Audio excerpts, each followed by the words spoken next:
nak dapat 2,000 tak dalam masa 2 bulan? Itu memang ayat-ayat tarikan yang manis lah. Lepas tu orang masuk atas ayat tu, itu dah kira menipu lah kan. Jelas Podcast dibawakan oleh Jelas Studio. Jadi hari ni merupakan episod yang keberapa? Tiga. Yang ketiga. Jadi saya Ali, saya Jeb, saya Daus. Okay, so episod 1 kita dah bincang berkenaan dengan itu sudut sosial lah, berkenaan dengan poligami. Seterusnya episod kedua kita sentuh sedikit isu yang berbangkit waktu tu. Isu apa, Daus? Palestin. Dan alhamdulillah lah, ada juga feedback beberapa yang kita lihat di TikTok, di Instagram. Dan insyaAllah pada hari ini, malam ini, untuk episod 3 ni, kita akan berdiskusi ataupun kita sembang-sembang santai berkenaan dengan penjagaan ataupun management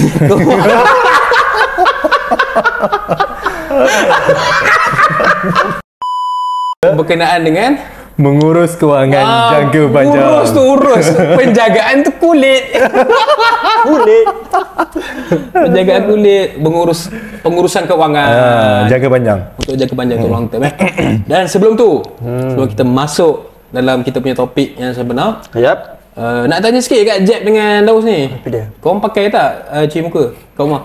Sejujurnya sebelum ni lah pakai. Orang kata untuk penjagaan muka lah. Sebelum ni, sekarang? Sekarang ni dah malas. Okay. So pakailah sebelum ni? Pakai. Okay, berapa kali pakai sehari tu? Selalu dululah sehari sekali. Malam. Sehari waktu malam sebelum tidur? Betul. Okay, Firdaus? Aku pakai je sampai sekarang. Masih belum malas lagi. Alright. Macam aku pun sama lah waktu mandi dan sebagainya. Kita lelaki kan tak apa nak complicated sangat berkenaan dengan penjagaan kulit ni. Tapi nak bagi tahu pada pendengar-pendengar kita dan juga Firdaus dengan Jeb, hari ini kita bersama ataupun dibawakan bersama oleh Difas. Difas ni apa? Tahu tak Difas ni apa? Difas ni kalau kau tengok situ, dia pencuci muka. Yes, so Difas ni dia ada 2 produk. Macam yang Daus pegang tu merupakan serum. Yang kecil ni, dan yang tebal ni kita panggil dia cleanser. Betul. Difas Hydrating Cleanser. So untuk korang yang nak jaga kulit muka daripada kusam, daripada apa lagi, Daus? Kering ke? Berjeragat. So korang boleh guna Difas ni. So dia ada step sikit lah. Yang pertama, untuk Difas ni korang kena guna cleanser dia dulu. Betul. Lepas tu baru pakai serum dia. Then moisturizer. Betul. Then baru sunscreen. Betul. Itu penjagaan yang terbaik lah, Yang lengkap. Jadi so boleh dapatkan Difas. Okay? Untuk maklumat lebih lanjut, boleh layari Instagram Difas Skincare. Alright. Jadi untuk malam ni, Daus, berkenaan dengan kewangan. Kewangan ni kita tahu merupakan satu perkara yang pasti ataupun wajib dalam kehidupan seharian, daily life kita. Jadi untuk pengurusan kewangan ni, sedikitlah intro. Pengurusan kewangan yang terbaik bagi Firdaus. Mungkin tak soalan tu? Okey je. Pengurusan kewangan yang terbaik bagi Firdaus untuk zaman sekarang ni macam mana? Okey, pengurusan kewangan sebenarnya fasa untuk kita nak mengurus kewangan ni, mungkin untuk orang remaja ataupun muda, dia tak terfikir jauh lagi benda-benda macam ni. So kalau boleh kita kena ambil tahulah dari awal supaya kita ni tak tertinggal akan datang. Okey. So untuk fasa macam permulaan, saya kategorikan kepada fasa lah. Untuk yang macam fasa apa ni, permulaan, better kita letak target untuk apa kita nak menyimpan. Itu inilah cara pengurusan kewangan. Kita kena senaraikan sebenarnya apa je kita punya pengeluaran setiap bulan. Contoh internet, belanja-belanja kita, minyak, apa kan. And then dan berapa yang kita dapat bulanan. So selepas dah tolak perbelanjaan, pendapatan dah tolak kepada perbelanjaan, baki tu seeloknya kita simpan. Okey. Persoalannya, kita nak simpan jangka masa panjang ni. Kalau boleh simpanan kita tu kita tak nak terganggu, kita tak nak mengganggu simpanan kita tu. So macam mana cara dia sebenarnya? Itu yang kita nak bincang malam ni. Macam mana kita nak jaga simpanan kita daripada ni lah terganggu. Okay, sebelum Jack nak bagi tahu pengetahuan sikit lah untuk pendengar kita. Sebenarnya Firdaus ni merupakan antara individu yang mempunyai pengalaman lah. Pengalaman tau, bukan bakar. Pengalaman yang besar juga Daus ni aku kira dia ada awareness financial awareness yang tinggi lah. Betul. Di waktu usia yang muda. So that's why kita Bertanya pun kepada akan dia. tanya banyak kepada Daus lah pasal apa segi keuangan, insurans, takaful dan sebagainya. Lebih jelas. Okay. Silakan Jack. Okey, jadi soalan yang biasa kita tahu, kita dengar perkataan insurans selalunya dikaitkan dengan ejen sebagainya. Jadi sebenarnya insurans ni apa benda? Insurans yang orang duk sibuk-sibuk nak kan. Ya betul. Insurans yang katanya penting. Kalau tak dapat tu kira macam bahayalah. Hidup dalam keadaan tak ada insurans. Sampai hari tu macam biasalah. Kereta pun ada insurans dia. Kan ada itu ada kes motor tak ada insurans sebagainya. Jadi masalah. Jadi kenapa? Apa itu insurans sebenarnya? Okay, so nak faham insurans ni, sebenarnya kita kena tanya diri kita, insurans ni penting ke untuk kita sebenarnya? Tanpa kita sedar, sebenarnya lah kan, dalam kehidupan kita pun, nak beli rumah kena ada insurans, nak beli kereta motor kena ada insurans, protect. So nak tak nak memang insurans ni bermain dalam kehidupan kita sebenarnya. Cuma kita je yang tak aware pasal insurans ni sebenarnya. So tadi soalan tadi kan, apa ni? Insurans. Apa tu insurans sebenarnya? Okay. So aku boleh bagi dua je lah, dua point yang agak ni lah, agak crucial kan. Yang pertama, sebenarnya insurans ni dia nak jamin kita punya simpanan daripada risiko. Okay. Dia yang kedua adalah elak kerugian kewangan. So sebenarnya dua benda ni dua benda sama. Maksud aku untuk mengelakkan risiko tu apa benda? Kita tak nak macam yang aku cakap awal-awal tadi tu kan, simpanan kita. Kita nak simpan long term ni. Tiba-tiba kita masuk hospital. Agak-agak kita guna tak simpanan kita tu? Gunalah. Gunalah kan? Terpaksa guna. Padahal kita nak simpan ni sebab kita ada target. Kan? So tak pasal-pasal target kita pun tak tercapai akibat benda-benda yang kita tak jangka dalam hidup akan kena dekat kita kan. So tadi itulah insurans tu dia untuk mengelakkan kerugian dan juga untuk menjamin kita punya simpanan lah. Apa penting sangat ke sebenarnya insurans ni? Kan banyak lah kat luar sana ejen insurans, ambil lah itu ambil lah ni. Kita sebagai orang awam ni, penting sangat ke insurans ni? Kalau cerita pasal penting ni sebenarnya, dia ikut kategori masing-masing sebenarnya. Kalau aku bukan ejen lah Kalau orang ejen mesti dia kata, penting, insurans ni penting apa semua. Kan? Tapi aku as just ni lah bagi pandangan, ni pandangan aku tau, siapa boleh kritik pun. Bagi aku rasa apa ni, untuk mengatakan penting ke tak insurans tu dalam hidup kita, dia ikut kepada individu tu juga. Faham tak? Dia ikut kepada individu tu. Apa tujuan dia nak mengambil sebenarnya. Alright. So let's say lah kalau status dia as student, keperluan dia as student mungkin belum perlu lagi untuk hibah dan sebagainya tau. Okey, dalam insurans ni ada hibah, ada medical card dan sebagainya lah. So dia tak perlukan lagi. As student ni macam okey, dia tak ada apa-apa yang dia perlu keluar bulan-bulan. Contohnya bayar loan rumah, bayar loan kereta, dia tak ada benda komitmen lah untuk dia bayar kan. Betul. So maybe as student medical card dia perlu. Dengan public transport yang selalu guna apa semua kan. Maybe ada risiko untuk kemalangan dan sebagainya kan. Alright. Let's say kalau dah beristeri, ada komitmen kan. Okay, itu keperluan dia maybe kita boleh panggil hibah lah. Hibah. Kalau isteri dua? Hibah juga. Itu lebih lah perlukan hibah. Sebab lebih perlu hibah Itu double hibah. Alamak. Bukan double hibah. Sebab dia kes dia macam ni. Kalau kita apa ni? Ada. Okey, silakan. Boleh ke? Ni macam okey. Tak boleh. Bukan, kita kan biasa dengar kalau berlaku kematian bergaduh. Harta. So dengan hibah ni kita expect supaya dia menyelamatkan lah daripada berlaku situasi yang tak inginkan. Tak apa, nanti kita kupas lebih lanjut pasal hibah ni. Aku rasa kita sebab insurans ni dia orang selalu kalau insurans mesti kait dengan takaful. Betul. Okey. So Jack mencari soalan je pasal takaful. Oh, takaful. Apa beza sebenarnya? Insurans takaful ni bersama Yes, ke? aku ada soalan yang sama macam ni. Betul. Dia sama ke dia berbeza ke dia macam mana? Kita orang sebagai orang tak tahu Ke apa. insurans BI punya style, takaful Arab punya style, Islam punya. Oh, wow. Adakah translation semata? Ya. Dia bukan setakat tulisan translation, no, bukan sekadar tu sebenarnya. Ini soal halal haram juga ya. Oh, alright. Insurans dengan takaful. Okay. So basically, insurans dan takaful, diorang ada tujuan yang sama, iaitu menjamin risiko. Faham tak? Dia nak cover kita punya apa-apa risiko lah. Alright. Cumanya pengurusan dia tu yang berbeza. Alright. Kalau dalam takaful, kita ada konsep, kita gunakan konsep ta'awun. Maknanya bantu, bekerjasama. Bekerjasama, yes. Bekerjasama, okey? Naam pula. Bahasa Arab. Bahasa Arab. Okay. So dia konsep kerjasama dalam tu kan. Let's say kalau tabaruk ni maknanya menyumbang, kerjasama lah.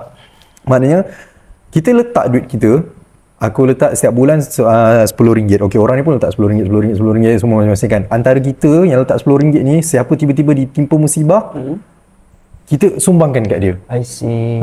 Faham tak? Itu konsep yang dibawa oleh takaful. Macam duit kutu. Ya, dia punya konsep tu macam tu. Tak, tapi duit kutu tu lain lah. Konsepnya tu. Ya, konsep dia. Ya. Siapa yang memerlukan sahaja dia akan sumbangkan duit tu pada dia lah. Bukan sumbang lah je kan. Memerlukan siapa yang ditimpa musibah yang dah, sebab dia kan ada term syarat-syarat dia semua kan. So siapa yang memenuhi syarat-syarat untuk menerima tadi tu, dia lah layak. Faham tak? So yang lain tu macam mana duit dia dah ke sana tu? Sebab tu satu lagi yang konsep yang kita gunakan tabaruk, sumbang. Kita sumbang, faham tak? Okay. So kita letak RM10 dalam masa sama kita menyumbang. Kalau kita tak ada apa-apa lah, kan, sumbang selama 80 tahun kan. Sampai 80 tahun umur kita panjang, kita tak ada apa-apa kan. So itu dikira sebagai sedekah. Faham tak? Baguslah. Very good. Macam dapat 2 in 1 lah. Yes. Ya, betul. Okay. Dah lah dia sedekah, dalam masa sama dia menolong orang juga. Dan kalau dia ditimpa apa-apa, Dia pun dapat juga 3 in 1. benefit tu. Betul? Okay. So ada little bit bias lah dekat takaful. Dia macam nampak ada kelebihan. Okay, tadi takaful. So insurans ni, dia tak buat macam tu, dia buat macam mana? Okay, kalau insurans ni, dia tujuannya sama macam takaful tadi tu, untuk cover risiko dan sebagainya. Cumanya dia terdapat unsur horor dalam tu. Okay, apa yang dimaksudkan horor ni? Horor tu apa? Horor ni dia maksudnya ada keraguan dalam tu. Dia tak ada akad yang macam ta'awun, tabarruk. Faham tak? Ada lagi, aku pun terlupa. Kan konsep-konsep tu kan. Okay. Dia tak ada akad-akad yang lebih kurang macam tu. Alright. Korang biasa tak dengar kalau buat loan interest? Biasa juga. Kan? Interest. Yep. Interest tu halal ke haram? Interest tu kira riba kan? Betul lah. Haram lah. Kau? Tapi kita buat loan juga. Haram-haram pun. Okay. Cuba jelaskan. Kita gitu pula. Sebab sebab konsep dia macam ni. Kalau untuk loan pula, kita ambil Islamic bank kan. So konsep dia tahu macam mana pula? Dia ada akad dia juga. Akad ni lebih kurang macam ni. Okay, kita datang bank, kita nak pinjam duit kat bank kan, nak beli rumah. Harga rumah tu 180. So interest tu macam mana boleh jadi interest tu? Yang 180 tadi, harga rumah tadi tu kan. Bank, kita ada akad dengan bank, okey tak apa, kalau macam tu bank akan beli dulu rumah tu, and then bank jual balik dekat kita dengan harga yang agak lebih sedikit. Okay. Jadi konsep yang dipakai di situ tu, maksudnya bank beli dulu, bukan kita pinjam dari bank. Okay. Faham tak? Bank beli dulu and then bank jual balik kat kita. Alright. Itu apa? Itu maksudnya dia bukanlah dia beri interest. Maknanya bank itu tak berinterest. Itu maksudnya dia tak letak interest lah. Okey, bulan-bulan kau kena bayar, okey, sepatutnya kena bayar 80, tapi kau kena bayar 85 lah bunga kan. But kita still guna term interest sebenarnya. Even though dia just at term tu je lah. Term interest tu kita gunakan sebenarnya, even though yang Islamic bank, cumanya akad tadi tu yang membezakan macam mana boleh halal haram tu. Okey, so bila ada akad dia angkat lah daripada jadi haram dan sebagainya lah. Adalah dia punya benda tu. Sikit lah sebelum kita ke hibah kan. Goror tu, insurance memang ada goror, keraguan. Insurance, ya ada goror, ada keraguan. Dan Kira terms goror tu memang dalam insurans je lah. Keraguan tu memang insurans je lah ada, dalam proses insurans. kenapa? Kalau bukan insurans je, ada apa? Ada selain Tak, maksudnya macam mana kita boleh tetapkan insurans yang ada keraguan dan sebagainya, sebab dia tak ada akad tadi tu. Dia tak ada akad apa ni, macam ta'awun, faham tak? Dia tak gunakan konsep ta'awun tabaruk tu sebagai konsep sumbangan. Dia letak 100% customer bayar dekat company yang apa ni, kawal duit tu 100%, faham tak? So suka hati company tu nak ni bagi ni, faham tak? Orang yang timbul musibah dia akan bagilah. Orang yang agent ni dia akan bagi. Lebih kurang macam itulah. Maksudnya duit tu tak diurus dengan konsep yang dibawa oleh takaful. Konsep tu yang menyelamatkan daripada jatuh haram dan sebagainya. So takaful tu sendiri apa, ada faedah tak berbandingan, memanglah insurans kita halal haram kan, selain daripada tu ada tak faedah kelebihan takaful ataupun mengambil takaful tu? So banyak faedah dia. Yang paling penting lah aku rasakan faedah dia dapat melindungi aset kita. Kalau kita ada aset lah, rumah, kereta dan sebagainya kan.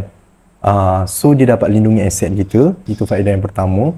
Macam mana cara dia lindungi aset kita tu? macam mana? Maksudnya let's say kalau kita jatuh sakit, kita tak perlu jual rumah untuk dapatkan duit. Kita boleh guna takaful tadi tu untuk dapatkan duit. So dia melindungi aset kita. Okey. Itu yang pertama, melindungi aset. Yang kedua adalah dia beri jaminan pada simpanan. Okey, apa yang dimaksudkan beri jaminan pada simpanan tu? Kan kita ada target nak simpan. Okey, aku nak kahwin, aku nak buat bisnes. So simpanan tadi tu kita tak adalah guna untuk perkara-perkara yang mendesak. Perkara yang mendesak tu kita boleh claim takaful. Perkara mendesak, sakit jantung, tiba-tiba lah kan masuk hospital, so kena guna duit. Aku boleh bagi analogi dia lebih kurang, kalau kita accident kan, kereta, bumper kereta kita rosak, nak ke kita keluar duit 3,000 untuk repair bumper? Mesti apa-apa pun claim je lah. Ya, betul. Tapi boleh ke? Boleh ke kita buat begitu? Sebab benda tu claim sebab benda tu taklah sampai macam sakit jantung kan, dia punya efek tu. Tapi sekadar macam langgar-langgar accident sikit, boleh ke kita Pilihan ni lah pengguna lah kan. Tak faham. Aku tak faham kan. Contohlah macam tadi kan pasal accident kan, bumper rosak. Okay, dia tak seteruk macam sakit jantung semua. Adakah takaful tu terima juga untuk Maksudnya adakah takaful tu cover lah kan? Okey, macam ni. Kemalangan. Kita kena faham tau. Sorry aku terlalu jauh sangat. Tak apa. Dia ada jenis-jenis takaful ni. Dah ada okey, ada takaful hayat kan. Orang panggil insurans hayat lah. Insurans nyawa. Tak apa, kita guna term takaful lah, nampak Islamik sikit. Boleh. Kan? Nyawa apa ni, insurans nyawa, takaful nyawa kan. Takaful insurans kereta, insurans apa lagi? Kereta, insurans rumah, insurans medical card, semua tu lain. Kalau kereta, apa-apa yang berkaitan dengan kereta, pergi dekat insurans kereta tadi tu, macam accident semua. Kalau yang masuk hospital tadi tu, itu kategori medical card. Medical card. Kalau kematian, itu kategori hibah. Ya, nyawa. Dalam hibah lah. I see. Apa lagi? Kalau rumah, insurans rumah berkait dengan rumah lah. Terbakar je. Ya, betul. I see. Okey, aku boleh bawa satu persoalan lagi. Apa? Kalau kita buat loan, kita wajib ada insurans. Loan rumah contoh kan. Kita kan ada insurans. Okey. Alright. Kenapa? Contoh dia sebab apa? Tiba-tiba kita tak mampu bayar kat bank. Bank nak macam itu jaminan kita dekat bank. Yalah. Kita pinjam dekat bank, and then apa jaminan bank dapat tiba-tiba orang ni mati, waris dia nak sanggup ke bayar hutang-hutang dia? Tak. Faham tak? So jaminan dari bank dia kena ada insurans dia.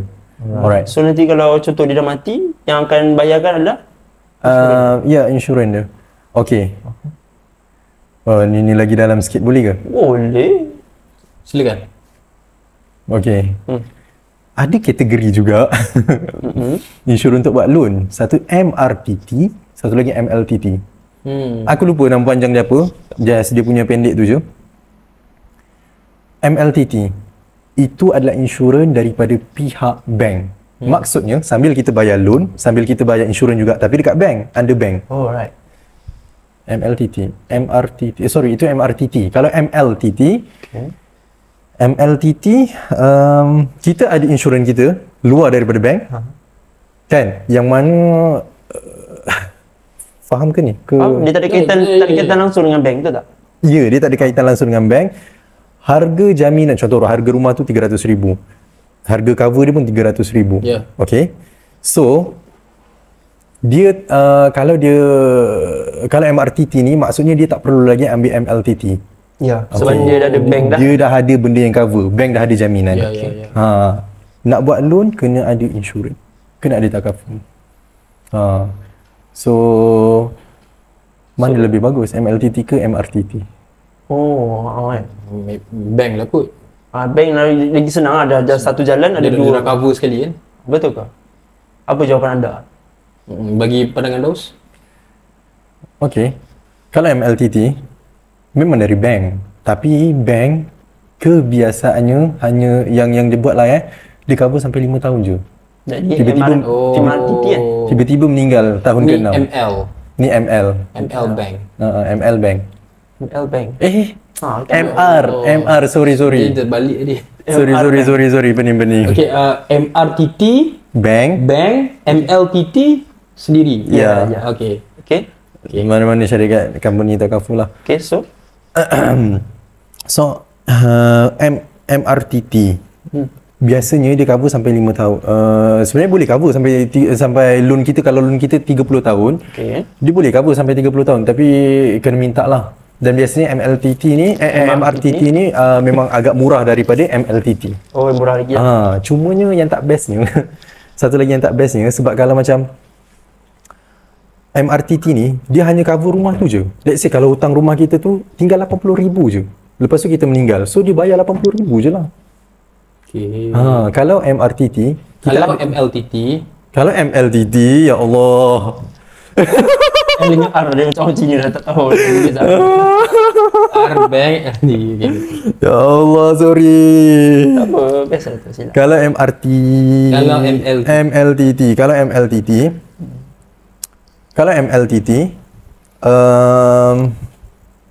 300,000 dia cover. Hutang bank kita tinggal 80,000. 80,000 dia bayar dekat bank. Balance tu dia bagi dekat family. Itu dia punya kelebihan. Faedah dia kan. Itu antara kelebihan kekurangan. But it's okay mana-mana pun. Tapi tadi tu dia tak, bukannya tercover dan insurans, tapi MLTT dan MRTT, betul? Dia bawa insurans lah. Bawa insurans jugalah benda tu. Cuma namanya. Betul. Ada bank ambil MLTT, ada bank ambil insurans, ada bank ambil tercover. Macam mana? Untuk bank. Macam mana? Kira kalau urusan dengan bank akan dapat tercover ke dapat insurans? Proses dia insurans ataupun tercover. Itu kita boleh mohon. Bergantung lah. Apa-apa pun mohon. Biasanya kalau nama-nama Islam memang dia akan propose kat kita lah. Semua yang ni. Kita dah melayari dalam sebenarnya berkenaan dengan insurans dengan takaful sebenarnya. Even kita dah cover dah pasal hibah. Dan juga medical card, jenis-jenis takaful pun kita dah cover. Sikit lah sebelum kita habiskan untuk kita punya first half ni. Faraid tu apa? Ada kaitan dengan hibah ke? Okey. Faraid ni dia satu sistem kewangan selepas kematian lah kan dalam Islam. Untuk mengurus kewangan si mati. Okey, dalam Islam. Itu untuk faraid lah. Mengurus kewangan si mati, okey. Sama hibah pun kalau kita mati, kita bagi hibah. Hibah ni maknanya hadiah tau. Kita bagi hadiah dekat waris yang kita nak lah. Contoh kita nak bagi hadiah kat bini kita nak bagi hadiah dekat anak-anak ataupun mak bapak kita. Okey. Dan biasanya faraid ni sebab ramai orang tak ada ilmu pasal faraid, akan berlaku pergaduhan sikit lah kat situ. Selalu sangat berlaku pergaduhan. Even though sekarang pun aku punya family, bukan family ni lah, family belah bapak aku tengah mengalami lah. Sedang ada isu. Sedang ada isu sekarang ni. Aku bawa turun bapak aku naik mahkamah kan. Untuk settlekan ni lah kes faraid ni. Alright, so faraid dengan hibah ni kaitan yang boleh aku bawa masuk semua ni berlaku selepas kematian. Balik pada hibah takaful tadi tu, dalam takaful pun ada hibah juga. Ya. So seperti tuan cakap tadi. So kita boleh bagi contoh, kita nak bagi 100k. khas 100k ni dekat dia. So Faraid tak boleh usik 100k tu. Lah. Faraid memang tak boleh ganggu. Naik turun mahkamah macam mana pun tak boleh ganggu yang ni. So itulah antara beberapa yang aku boleh bagi tahu lah pasal Faraid dengan hibah tadi tu.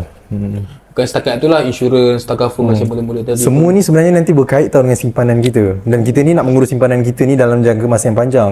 So kita kena tahu benda-benda ni. Kena prepare lah, siap-siap. So kalau nak dengar lagi banyak celoteh saudara Firdaus ni berkenaan dengan keuangan, boleh tengok infotainment kita orang. Ada satu infotainment Daus yang buat. Okay, dan kita rehat dulu. InsyaAllah kembali selepas ini. Jelas Podcast dibawakan oleh Jelas Studio. Jelas Podcast dibawakan oleh Jelas Studio. Episod 3 dibawakan khas oleh produk Difas. Teruknya macam bukannya berlatih tadi je. Produk Difas, skincare, Difas skincare. Okay, so untuk yang kedua ni, second half ni aku nak tanya lebih kepada approach social approach pasal keuangan ni je. Selalunya yang ada masalah keuangan ni siapa? Orang yang tak ada wang. Student. Betul juga. Tapi selalunya orang yang tak ada wang tu siapa? Student lah kebanyakannya. Yang student IPTS ni kan banyak. Saya ni student bang, tak ada duit, tak ada duit. Betul. Jadi isu student tak ada duit ni, as seorang yang mempunyai financial awareness yang sangat tinggi di usia yang muda, bukan pakar. Jadi apa pandangan Daus berkenaan dengan student yang tak ada duit? Adakah itu salah diorang punya financial management diorang? Okay. Kurangan tu, silakan. Okay, so isu student tak ada duit ke apa, itu sebenarnya umur, kalau ikut umur itu maksudnya memang belum dia punya peringkat untuk memiliki wang yang banyak lah. Okey. Memang dia student, Fokus belajar lah. dia lah belajar lah, dia punya ni bukan kerja, betul tak? Sebab budak student kebanyakan tanggungan mak ayah. Ya, masih lagi tanggungan mak ayah. Cumanya cara kita nak mengawal kewangan kita tu je, cara kita berbelanja, cara kita menyimpan, itu yang student kena ni lah, kena sedar, betul?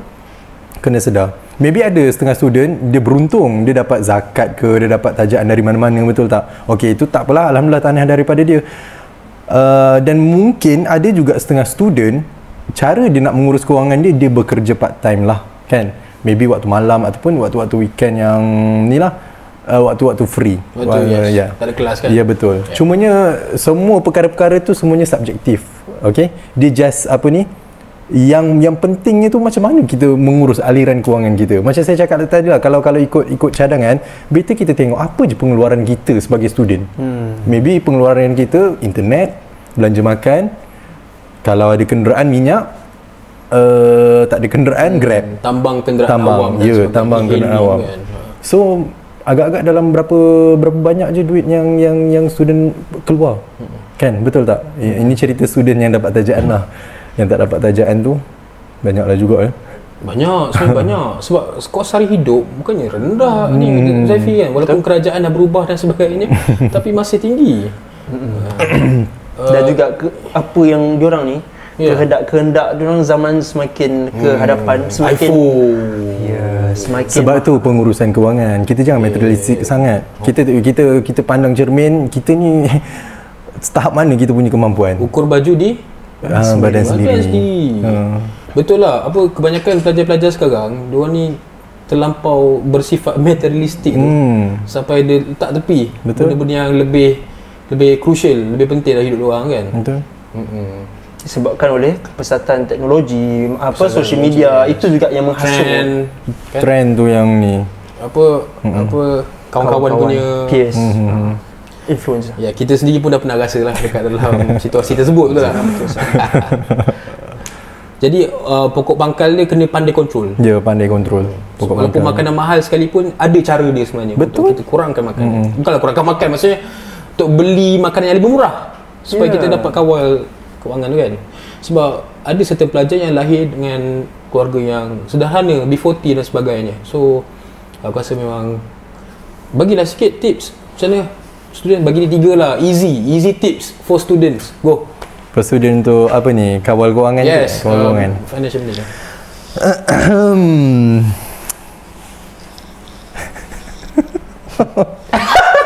Malu-malu pula. Tak apa, boleh kat. Tak adalah. Takkan katnya. Gitu. Alright. So kalau nak cerita pasal tips, macam mana tips untuk student kawal kewangan ni, saya rasa pertama kita tak payah nak terlalu mengikut-ikut ataupun mengikut orang lah, ataupun apa ni, mengikut kehendak kita. Faham tak? Kita hanya perlu membeli keperluan je, bukan kehendak. Itu je. So apa keperluan kita, contoh makan, minum, transport, internet, dah cukup lah. Tak perlu kot nak apa ni, nak pergi membazir, okey malam ni nak dinner, nak beli baju apa semua bagai kan. Makan mahal. Macam ada pilihan untuk makan yang lebih murah. Saya macam dia fikir dia dah ada duit tu, kena habiskan duit tu. Sepatutnya dia kena tahu badan sendiri dan sebagainya, dan dia kena Tahu badan sendiri. ukur badan sendiri, ukur baju di badan sendiri. Tahu. Okey. Lepas tu dia kena agihkan, kena keluarkan, kena asingkan duit tu untuk simpan. Betul. Macam kecemasan sebagainya, dia kena fikirlah juga. So bagi aku, kalau tanya tips, yang pertama tu lah, lebihkan keperluan daripada kemahuan. Kehendak dan kemahuan. Betul, setuju. Itu yang pertama lah. Okay, tips yang kedua susah saya nak cari tips ni. Okay, so tips yang kedua untuk kita sustain kewangan kita ni, better kita buat senarai apa yang kita nak belanja, apa yang kita, faham tak, pengeluaran kita untuk bulan tu. So maknanya kita dapat tahu keluar masuk duit kita. Audit, yes, audit lebih kurang macam tu lah. So kita tahu ke mana duit tu dibelanjakan, dan berapa yang tinggal. So yang mana tinggal tu kita maybe boleh simpan dekat mana-mana, maybe kita punya investment ke, Al-Aufa ke, ASB ke, tabung haji ke, mana-mana kan, yang mana kita tak perlu usik pun simpanan kita tu. And then yang simpan ni adalah lebihan daripada duit yang kita dapat, faham tak? Pendapatan kita bulan tu, tolak perbelanjaan, lebihan tu adalah simpanan. Simpanan tu maybe kita boleh lah buat untuk akan datang lah, kita tak tahu apa jadi kan. Let's say kalau kita dah berfikiran lebih jauh, maksudnya okay, aku nak buat simpanan ni sebab aku nak kahwin umur sekian, aku nak buat simpanan ni aku nak buat bisnes umur sekian. So kalau kita berfikiran yang agak jauh macam tu, saya sarankan lebihan duit tadi tu kita invest pula ke sebahagian tempatnya adalah untuk takaful. Untuk takaful ini untuk long term punya simpanan. Eja ni bekas bekas ejen. Okey, soalan yang kedua aku nak tanya ialah, tadi student sekarang ni fresh graduate. Macam kita lah, kita fresh graduate. Jadi berdasarkan perbincangan dari awal tentang takaful semua, apa benda yang kita patut ambil dulu? Okey, kalau tips untuk penjagaan wang, untuk simpan wang, itu macam tadi lah, boleh guna tips yang sama. Tapi untuk macam takaful, insurans, loan, apa yang kita perlu buat dulu sebagai orang yang baru nampak dunia luar? Ya, betul. Sebab kita macam tak ada satu pendedahan di sekolah ke di universiti, tak ada siapa ajar. Jadi kita tengah cuba untuk beritahu orang lah, tapi apa yang perlu buat pada orang macam saya ni, Daus? Okey, Kesian. kemahiran hidup ni penting sebenarnya, dan kemahiran hidup ni dia tak diajar di mana-mana tempat. Okey, kemahiran hidup ni meliputi macam-macam lah, kewangan, apa lagi, bisnes ke, kalau ada bisnes kan, kenderaan, property, aset dan sebagainya. Ini takkan diajar di mana-mana, kita yang kena belajar sendiri. Wow, alright. Fakta. Kita yang kena belajar sendiri semua benda-benda kemahiran hidup ni. Kalau yang bernasib baik, maybe parent dia boleh ajar kan. Kalau yang parent pun tak ada pengalaman, parent okey dari luar negara ke Malaysia ke kan, something yang memang kita yang kena start dulu, faham tak? So sama ada kita, cadangan aku lah kan, sama ada kita belajar, kita ambil tahu daripada orang yang mengetahui. Yang kedua, maybe kita boleh jerumus juga ke dalam bidang tu untuk kita timba pengalaman. Sebagai contoh, kita try je lah masuk, okey, kalau let's say untuk property, kita masuklah agent property. untuk whatever yang kita masuk sekalipun untuk fresh graduate ni, sebab kita ni fasa mencuba sebenarnya. Kita cuba je apa-apa. Itulah yang akan membina skill kemahiran hidup kita tu. Dan satu lagi, kalau orang nak cari advisor, kalau mak ayah dia tak kerti ke apa, boleh cari saudara Firdaus. Betul. Tekan link tree kami, boleh contact kat email. Kita boleh datang kat tempat anda, kita bagi talk berkenaan dengan financial management. Aku tak mahir, aku just ni je sebab marah pula dia. Orang tengah up ni kan je lah. Okey. Okey, boleh tekan tau. Satu lagi isu yang berkenaan keuangan lah, yang sekarang ni selalu digembar-gemburkan, bukan sekarang pun, dah lama dah perkara ni, adalah berkenaan dengan multi level marketing, MLM. Jadi MLM ni kita tahulah, konsep dia IT semua orang tahu, which is yang pyramid scheme tu. Just kalau nak lebih aku simplify sikit lah, contoh macam aku ada produk, and then aku kena cari orang bawah aku. Macam mana aku nak jana kewangan aku, orang bawah aku tu, contoh aku Huzaifi, bawah aku Huzaifi kena beli produk kat aku, and itu cara aku dapat jana kewangan. And then macam mana Huzaifi nak jana kewangan dia, dia kena cari orang bawah lagi untuk beli produk dia. So aku pasang, lepas tu aku pasang lagi kat Daus, so Daus pun cari orang bawah lagi. Lepas tu orang bawah korang pun cari orang bawah lagi, so dia jadi piramid tu. Alright. So ada orang kata MLM ni dia ada yang illegal, katanya illegal business. Ada pencerahan sedikit tak? Kalau MLM ni, kalau kita tengok dari fatwa ni lah, JAKIM pun kan. Oh, ada Ya ada. JAKIM ada keluarkan fatwa. Malaysia dia mengiktiraf sebenarnya MLM ni. Wow, okey. Malaysia mengiktiraf MLM. Cumanya MLM ni dia ada dia ada, kalau macam dalam JAKIM pun kan, dia dah bagi tahu dah, okey, MLM ni hukumnya harus. Kalau dalam JAKIM lah, sebab apa boleh harus? Sebab dia tidak menindas mana-mana pihak. Alright? So let's say engkau ada produk tadi tu kan. Okey, bawa lepas tu engkau jual, engkau lantik orang bawah engkau pun. Faham tak? Engkau untuk jual balik produk tu. Duit daripada hasil daripada orang bawah tu tak, sebenarnya bukan masuk ke tempat engkau, dia masuk ke company yang menghadiahkan beberapa, maksudnya beberapa apa ni, kelebihan lah untuk engkau dapat extra bonus ke something like that lah. Itu dari company, bukan daripada menyusahkan daripada orang bawah. Faham so tak? So maknanya itu penghargaan dari company. Betul itu. So maybe itu diiktiraf lah kan, dan itu pun hukumnya harus kalau tengok dalam JAKIM kan. Dia apabila melibatkan benda-benda yang menindas. Ada satu, rasanya time kita uni pun famous, ingat tak? Tak ingat lah nama produk tu. Itu yang jenis menindas. So tu lah, aku pun terlupa produk tu nama dia apa. But itu famous sangat dulu, time zaman aku uni lah. Memang ramai gila orang buat benda tu. And then now dah lingkup dah. Okay, tapi macam mana pula dengan ada MLM juga? Okay. Tapi dia guna unsur-unsur yang tak jujur ataupun menipu. Contohnya macam dia sewa kereta mewah sebagainya, dia tunjuk di social media, dan dia ajaklah orang untuk join lah saya jadi orang bawah nak saya. kaya macam ni, join saya. Betul. Oh, damn. Macam tu. Maksudnya benda tu memang berlaku ke? berlaku ramai dah. Ramai juga. Dia sewa je sebenarnya, bukan kereta dia, bukan kereta syarikat dia dan sebagainya. Dia nak tunjukkan dia dah berjaya.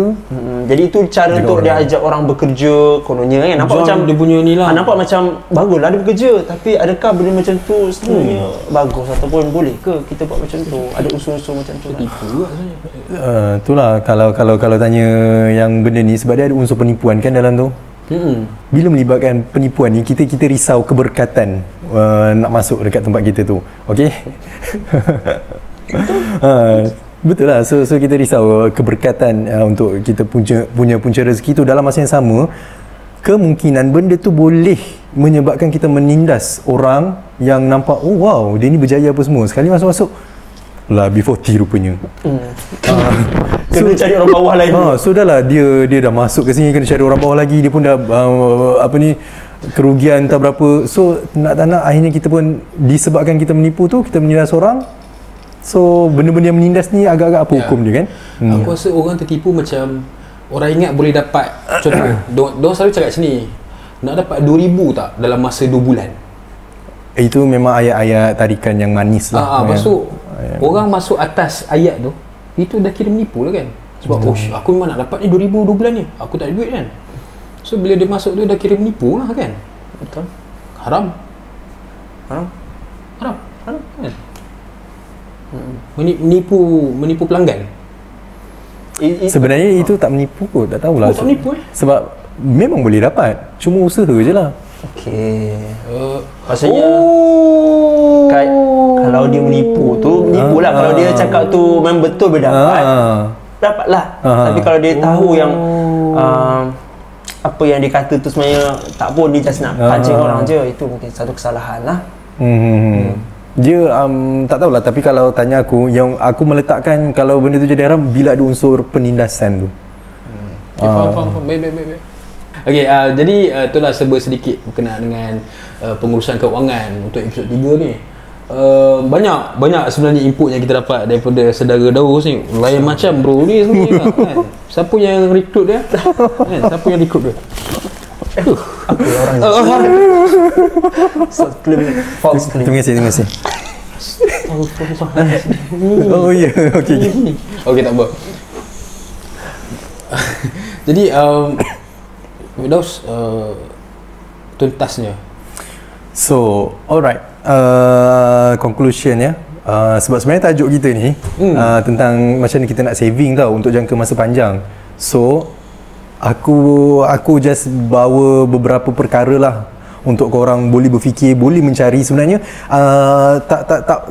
aku tak jelaskan lebih banyak pun, cumanya aku just bagi tahu itu salah satu cara yang korang boleh follow untuk korang punya saving ataupun simpanan tu terjamin dalam masa jangka yang panjang. Salah satunya yang aku cakap tadi itulah takaful, apa lagi, hibah dan sebagainya. So apa lagi? Dan apa orang kata, bagi sedikit explanation secara asas berkenaan dengan insurans, takaful.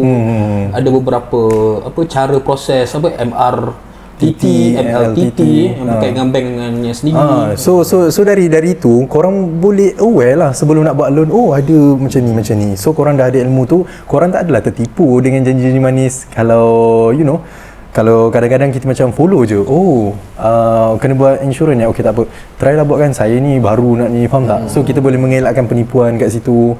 So kita boleh kaji lah macam-macam sebenarnya kalau kita dah ada pengalaman. Kita bagi ilmu yang neutral. Sebab memanglah Daus ni bekas ejen, tapi dia dah tak ejen dah sekarang. So dia bagi ilmu-ilmu yang mungkin selepas ni kita tak tertipu lah dengan mana-mana ejen atau company yang berkait dengan insurans. Pendedahan awal kepada kita yang tak tahu apa-apa. Yes. Jadi insyaAllah mungkin next ni kita akan sediakan modul-modul kan. Mungkin aku setuju. Kita akan buat sebanyak mungkin dan supaya semua orang akan dapat. Contoh macam next ni lebih detail tentang hibah ke, lebih detail tentang insurans ke, insyaAllah kita akan letak dekat kita punya infotainment. Jadi jangan lupa untuk check us out, follow dulu. Mungkin nanti kita akan berikan kepada anda bukan tentang kewangan sahaja, ada juga tentang politik, tentang agama dan sebagainya. So tak rugi apa-apa, insya-Allah. Ya. Terkejut aku. Tanyalah ustaz Tanyalah ustaz. Dan kalau berminat nak dengar lebih lagi saudara Firdaus ni, ataupun nak dia sampai ke tempat anda, kontak saja kami. Kita boleh bagi talk di tempat anda. Alright? Tekan the link kat atas dekat IG tu. Dan saya rasa itu saja untuk episod 3 ni. Kita insyaAllah episod 4, dan kita akan ada special episode nanti. Kita akan wawarkan tak lama lagi insyaAllah. So kena edit ni siapkan sebelum sebelum hari kejadian. Jadi saya rasa itu saja untuk episod 3 berkenaan dengan financial management, long term financial management. Saya Ali. Saya Daus. Sebelum tidur pakai Difas. Sekali. Okay, sebelum tidur pakai Difas. Nasyid sangat. Ada cleanser dengan ada serum. Betul. Difas nak tahu lebih lanjut berkenaan dengan produk Difas, layari Instagram Difas Skincare. Itu saja. Jelas Studio di bawah korang asal babai tu berapa cringe. Jelas Studio di bawah Jelas Podcast di bawah Jelas Studio. Assalamualaikum. Babai juga.